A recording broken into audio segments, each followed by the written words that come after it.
Tu sais, une révolution ne peut tenir que si elle est populaire. C'est tout. Et la révolution burkinabé est populaire.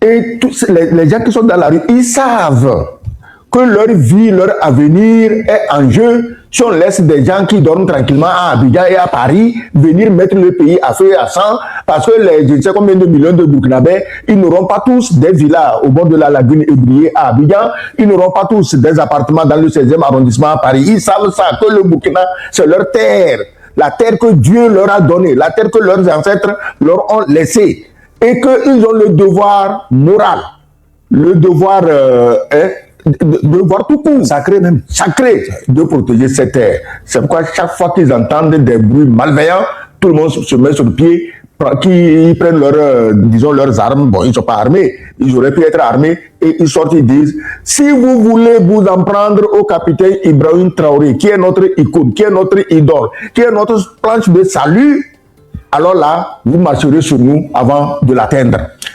Gilles, je voudrais ajouter encore un mot sur les propos du président du Nigeria. On ne doit pas sous-estimer ça. Absolument. Je dis que c'est un appel.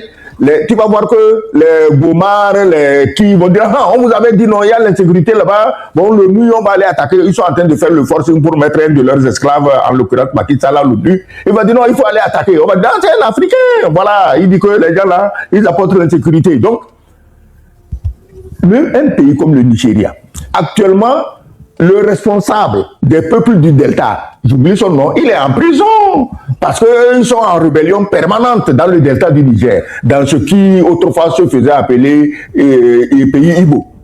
Mais est-ce que c'est aussi une contagion des pays du Sahel?